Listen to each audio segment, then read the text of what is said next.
所有的恩恩怨怨就到此告一段落吧。往后，你们谁也不许再去打搅他们的生活，啊！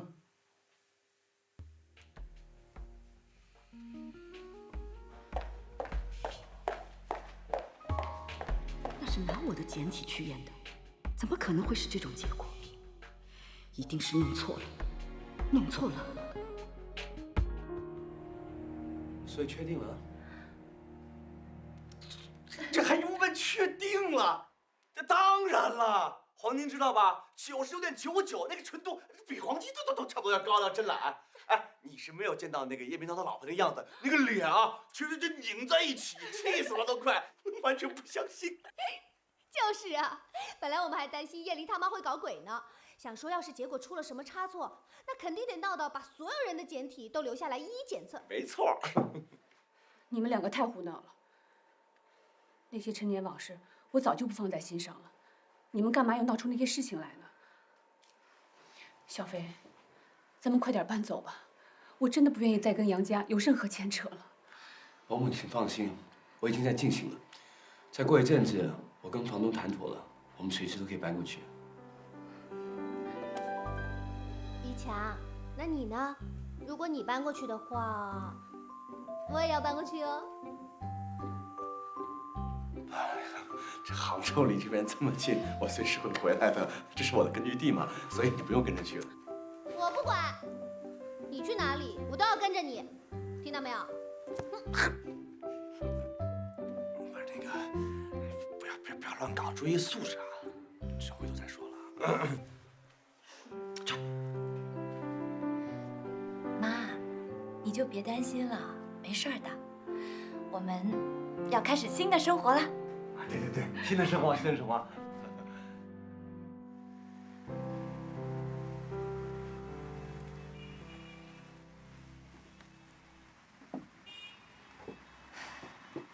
这些困扰总算是过去了。希望我们搬离这里以后，可以平平安安、顺顺利利的，不会再有这些烦人的问题了。放心，一定会的。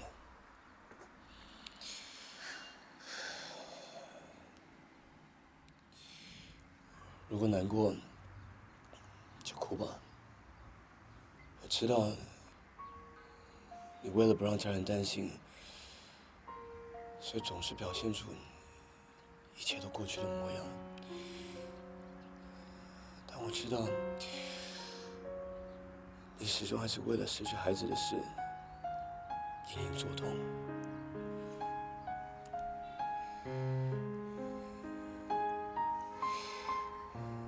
雨飞，知道吗？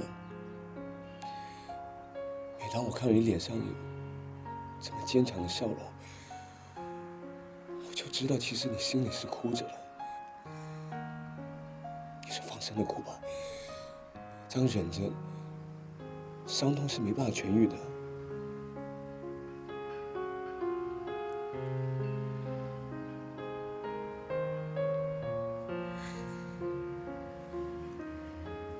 以前，我总是在想，等我的孩子长大了，我也要带他到这里来玩儿。你看这里多美啊！我小时候就特别渴望我妈妈可以带我到这里来玩儿，可是她很忙，一次都没有带我来过，所以我要把我的遗憾通通弥补在我的孩子身上。我会很爱他，很爱很爱他。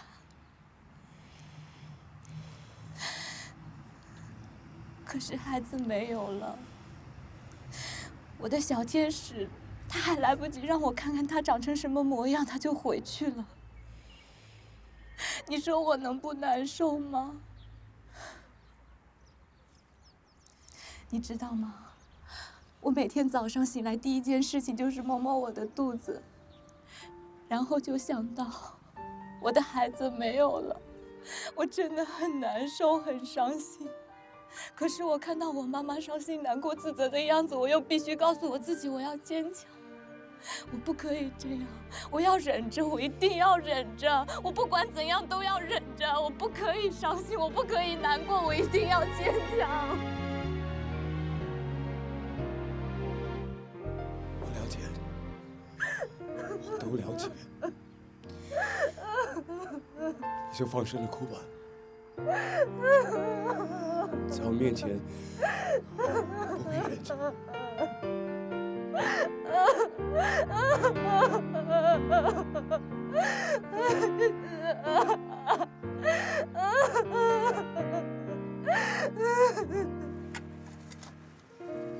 伤痕累累，两个人，命运捉弄的缘分。好了，可以了。雨飞，我知道你舍不得，但你必须告诉自己，一定要割舍这份悲伤，振作起来，重新过生活。还好我们回头，还好爱情发生，脆弱的门推开就成两份。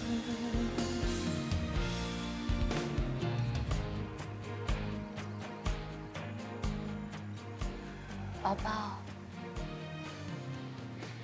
妈妈要跟你说再见了。希望你在天上一切安好。还好我们才懂，还好不算迟钝，想过的疼越发残忍，还有幸福在等。还好我们回头，还好爱情发生，一双眼神，忘记一生浮沉。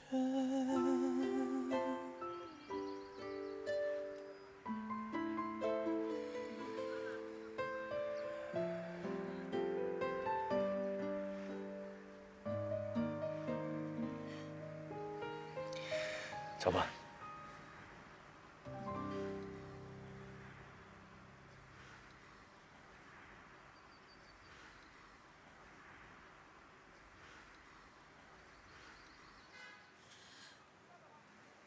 怎么可能还会是一样的结果呢？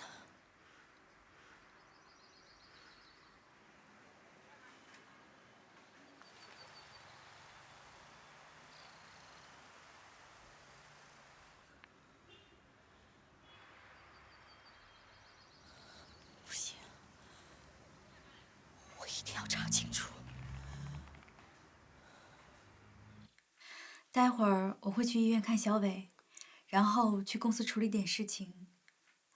记得提醒爷爷吃药。我知道了，你放心吧。你先去忙吧。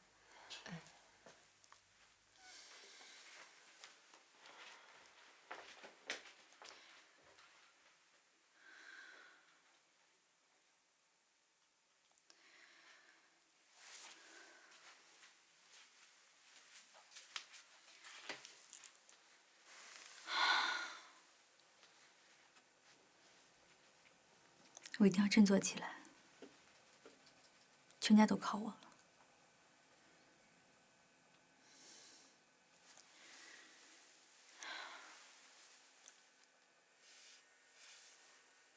梳子呢？张妈，张妈，哎，小玲啊，什么事儿啊？看见我梳子了吗？没有啊，不是在桌上吗？奇怪了，最近东西总是不见，连牙刷也不见了。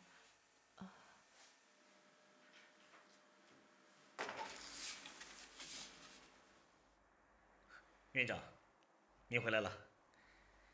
看来您是雨过天晴，没事了，恭喜您。真没想到你小小年纪城府这么深，你别再装了，我已经查出来了，是你陷害我的。院长，你是误会我了。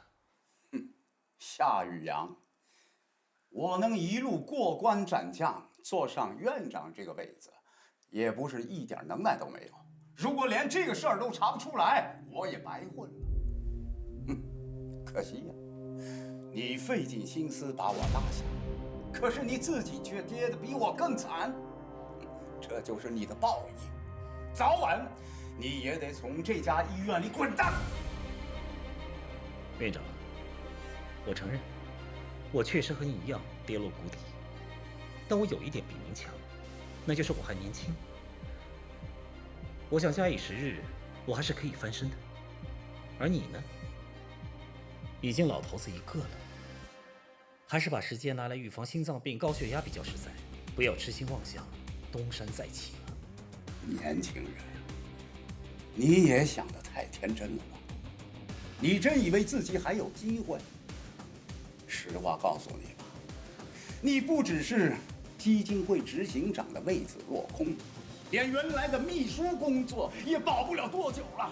杨家已经开始找人顶替你了。等你真跌到了最谷底，你再看看，有多少吃过你亏的人，等着踩死你了！哼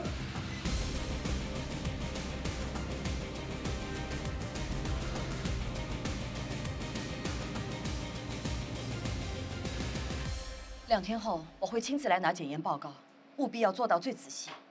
知道。这件事情除了我之外，不能让任何人知道，包括我的家里人。好的，我明白。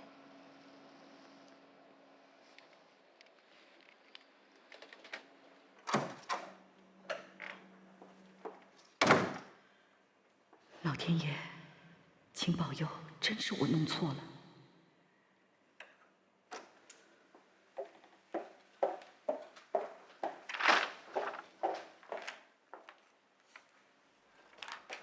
伯母，你怎么在这儿？我来看小伟。小伟？伯母，您是不是跑错地方了？小伟的病房在对面大楼。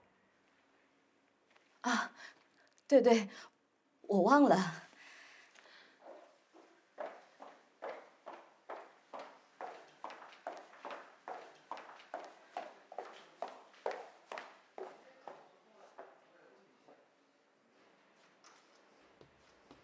对不起，请教一下，夏秘书有什么事吗？谢医师，刚刚那位叶夫人到你们检验室做什么？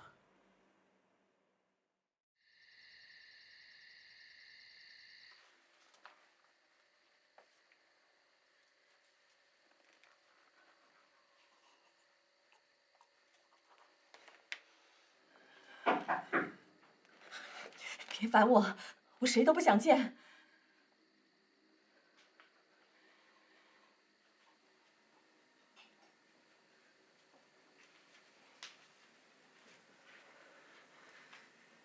妈，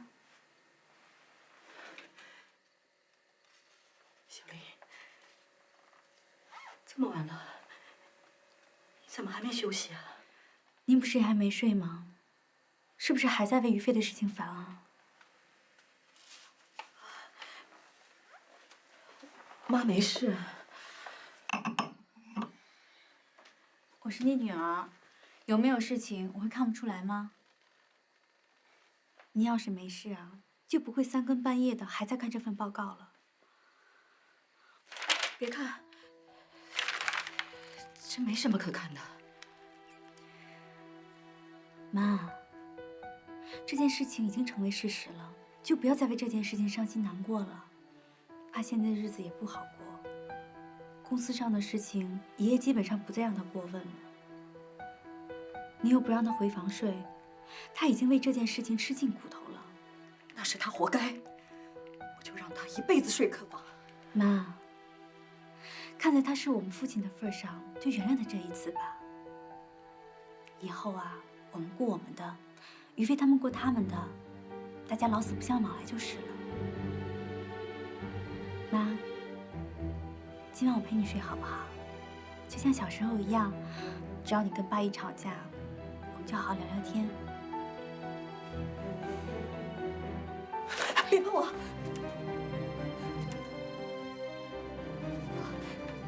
不是我，妈的意思是，妈今天心情不太好，想一个人静一静，你回房休息吧。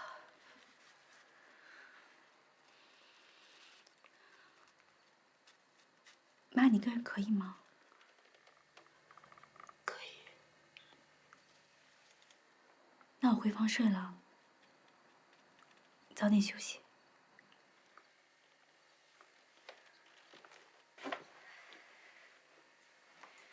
小林，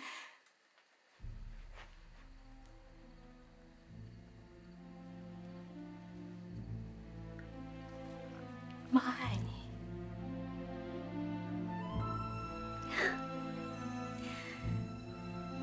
我知道，妈我也爱你。早点休息吧。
女儿啊，从此以后，我们天各一方。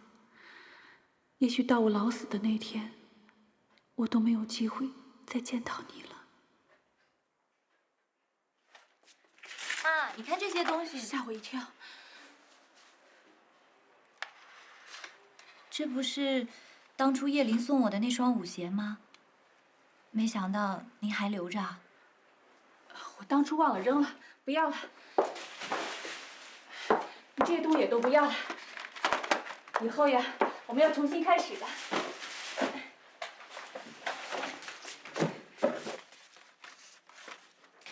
哎，小飞，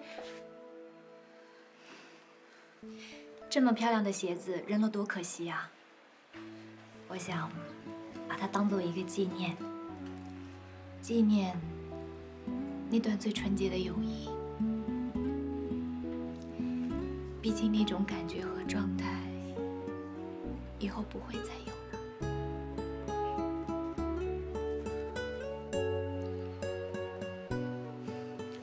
我回去收拾东西了。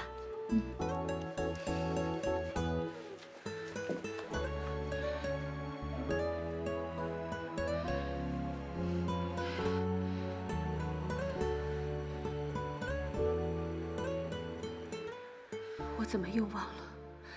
我就一个女儿，叫于飞。于飞是我唯一的女儿。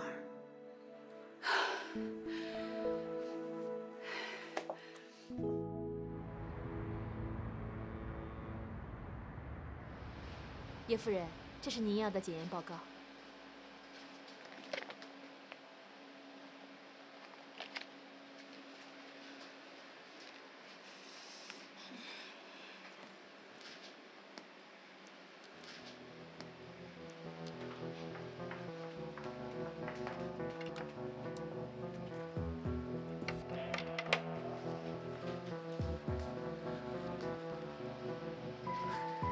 谢医师，叶小姐真的很担心她母亲，就拜托你跟我说实话，好让她安心了。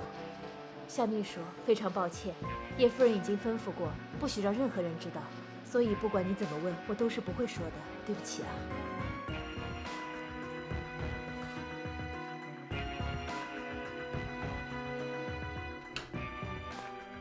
这些人分明就是看我势力不够，不把我放在眼里。要是早几天，我一定能知道叶灵他们究竟拿来验的是什么。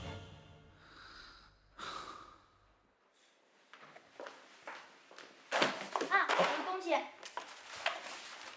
是我不小心。谢谢啊。等一下。啊？怎么了？我好像在哪见过你。那天好像是在那个什么什么科的，我记得在那个心脏外科。对，心脏外科。难怪你这么眼熟。对了，小杨，你现在有空吗？有件事想请你帮忙，可以吗？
基金会最近在做基因方面的研究，需要一些检验数据。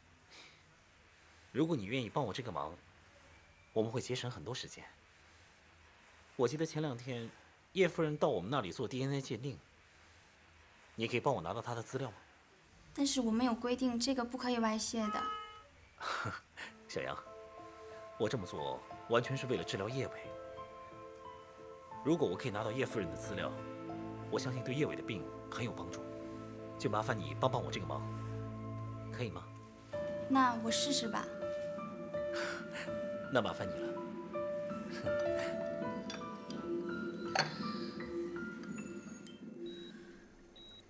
小伟，姐一直忘了告诉你，原来于飞和我们是同父异母。你知道这件事情会是什么反应啊？是不是也跟我一样，觉得没有办法接受？我就只认你这个弟弟，其他人跟我都没有关系。快点醒过来好不好？你快点醒过来啊！今有好多话想跟你说呢。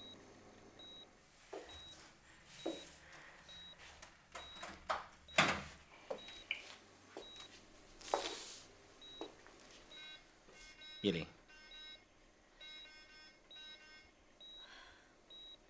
什么事啊？我刚刚和小伟的主治大夫聊过了，我们都觉得，只要小伟的状况能够持续平稳下去，再过一段时间，就能够帮他安排手术。好，谢谢。对了，我听说董事长在找新的基金会秘书，是真的吗？也许吧，我也不太清楚。叶玲，于飞的事情我知道是我理亏，才会让董事长不信任我，这一切都是我咎由自取。但可不可以让我等小伟动完手术再离开好吗？因为小伟的治疗方案都是我拟定的，我希望我能够由我来完成。好，我会跟爷爷说的。那我就放心了。希望小伟能早日康复。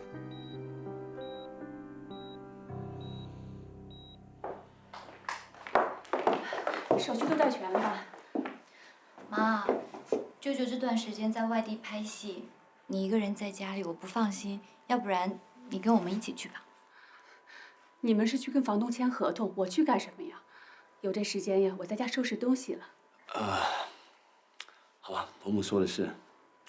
快去吧啊，路上小心。嗯。那我们走了，你自己当心啊。知道了。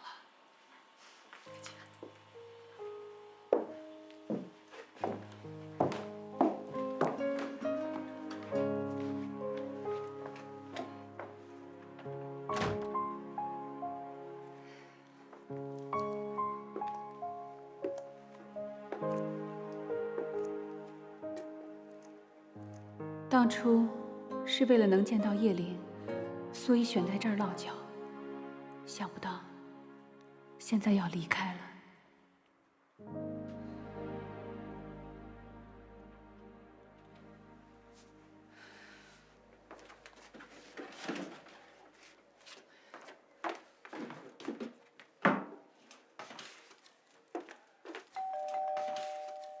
谁呀？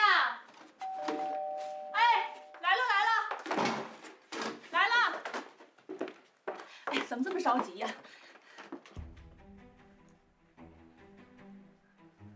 是你。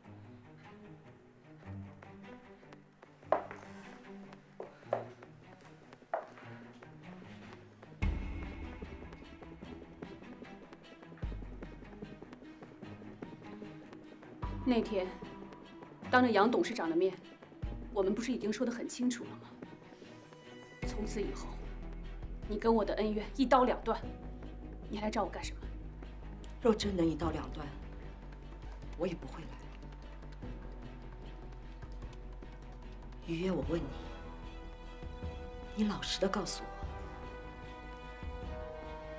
于飞是不是我的亲生女儿？当然不是。你问我这个干什么？我会这么问，自然会有我的理由。我也实话跟你说，上次在医院，为了确认平涛和于飞是不是亲生父女的时候，我把平涛的简体调了包，换了我自己的。我心里想，这样一定万无一失。你们母女两个不可能从我们杨家拿走半毛钱。可万万没想到，检验的结果却是99%的吻合。一定是弄错了，一定是检验人员把简体给弄错了，用的还是叶平涛的。我也是这么想的。可是我验了3次，整整3次，结果都是一样的。我跟于飞有血缘关系。越想越不对劲，于是找人调查，结果发现于飞和小玲不但是同年同月同日生，而且还是在同一家医院出生的。那只能说是一个巧合，又能说明什么呢？小飞是我10月怀胎亲生的，我连小玲的也验了，你还想撒谎？这上面写的清清楚楚，我跟小玲没有一点关系，我们不可能是亲生母女。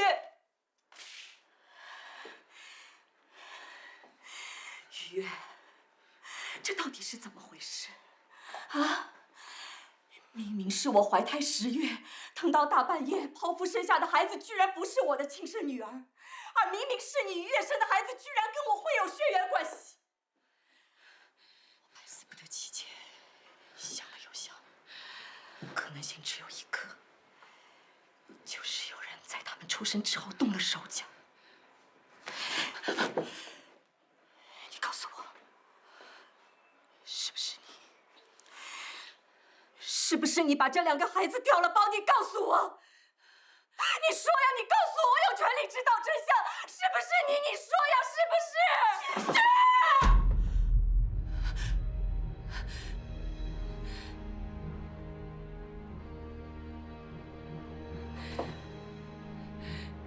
在我生完孩子的第2天，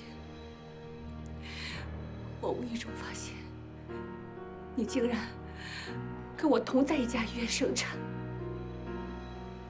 当时我还正在为我的孩子要不要送人抚养的事情发愁，你却在那边大肆的宣扬着，大肆的庆祝着。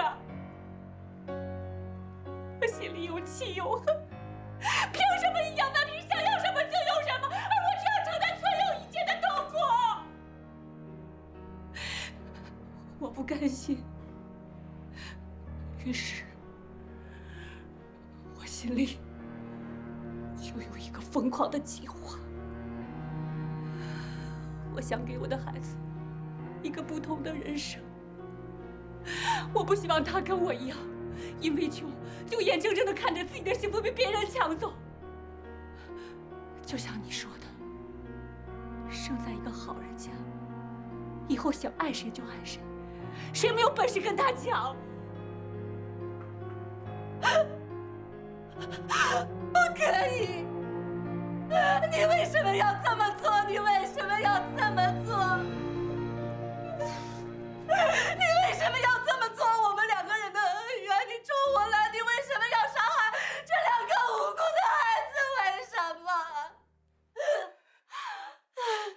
你当年口口声声跟我说我自私，可是你现在更自私，更可怕。你让2个孩子成了你抱不下的牺牲品，你知不知道？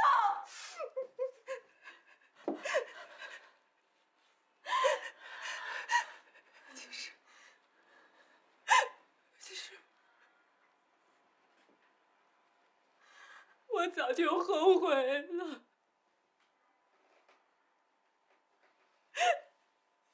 因为他是你的孩子，一开始我对他很不好，可是我无论怎么样对他，他都不记恨我，他还是那么的孝顺我。我对不起他，我对不起他，我欠他的。可你知不知道我有多疼爱小丽？她是我捧在手心上的宝贝，比我自己的生命还重要。我甚至可以为她去死。可是，让我付出了所有的母爱之后，才发现他居然是你医院的孩子。你为什么要对我这么残忍？你为什么？为什么？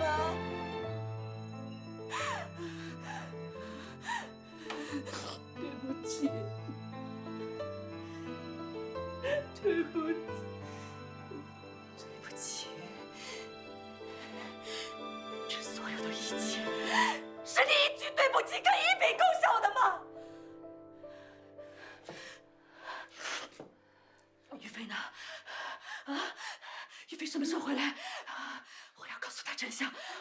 还有小林，不是小林，我要告诉他，所有这一切都是你一手造成的。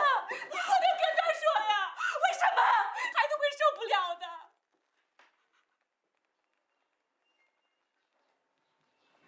你说我能怎么办？我该怎么办？你铸成的这一切，难道要让我来帮你承担错吗？我办不到。如果一切可以重来，我愿意换回孩子。可是现在，大错已经铸成，一切都来不及了。妈咪啊，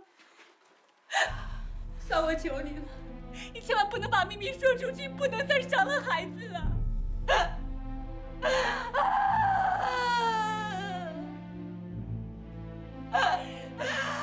我该怎么办啊？你凭什么要我这么做？我帮你养了20多年的孩子还不够吗？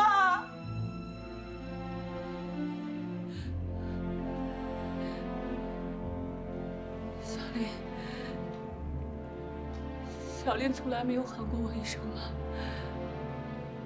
我也从来没有抚养过他。他是你的孩子，不是我的。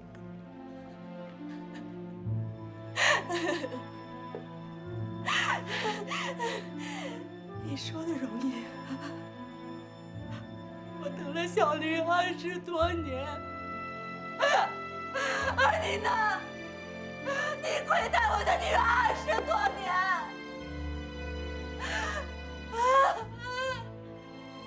你知不知道？我知道这下以后，我还该怎么面对小林？我该怎么面对我自己的女儿小飞呢？我之前为她所做的一切。我对他那么，我甚至为了保护你的女儿，不惜找人去打我。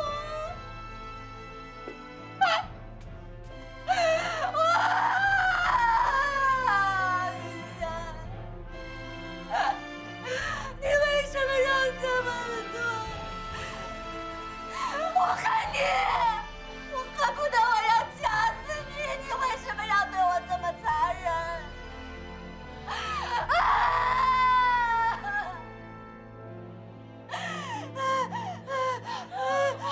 妈，我们忘。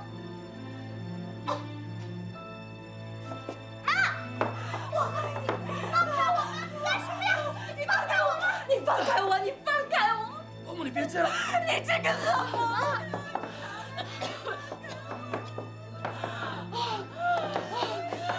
为什么要这样？你为什么？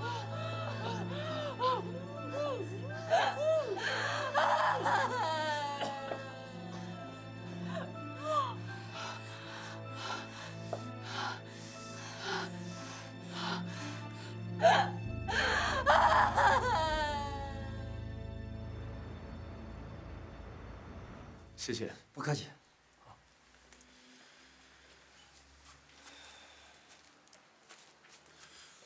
都处理好了，只是备个案，事情不会闹大的。那就好。妈，没事吧？啊？是我叫叶玲过来的，有她在您身边，应该比较妥当。你们想对我妈怎么样？别想欺负她。叶林，不是我们欺负她，而是她跑到我们家来想掐死我妈。这是一场误会，我们只是发生了一些口角，没事的。到现在你还想装好人？你以为你这么做，别人就会以为你是个伟大的母亲，可怜的受害者吗？我妈她含辛茹苦把我养大，她的确很伟大，你不许这样说她。于飞，我也不许你用这种口气对我妈说话。哎，请你们安静点好吧？如果说你们不能和解的话，我只好公事公办了啊。不好意思，我马上就处理好了。曼平，你先冷静下来，有些事情我们慢慢的以后再说，好吗？我冷静不了。如果你所谓的解决方式就是要我把所有的委屈都吞下，我办不到。于飞，曼平，你听我说，从头到尾都是场骗局。你不是，你不要再伤害到孩子了。你以为你这样做，你的女儿就能感受到你的爱吗？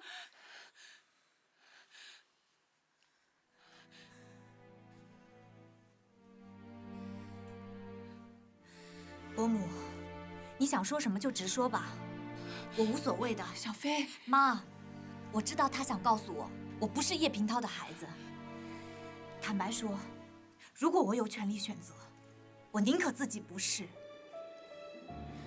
伯母，请你放心，在我于飞的心里，我只有我妈，从来都没有想过有爸爸。所以，我也不会借着这个理由跟叶先生、跟你们杨家有任何一丝关系。我们马上要离开这里了，请你不要再为难我们。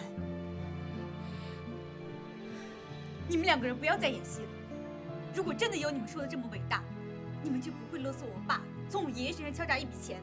叶玲，你这么说对于飞是不公平的。这件事他根本不知情。张先生，这是我们两家人的恩怨，请你不要插嘴。搞成今天这个局面，你痛快了，你报仇了。不过我告诉你，你会有报应的。伯母，请你等一下，还想怎么样？我只想要一个保证，因为这已经不是第一次找我们的麻烦了。我希望他答应我，以后不要再来骚扰我妈，要不然我真会追究他的责任的。不要这么跟长辈说话。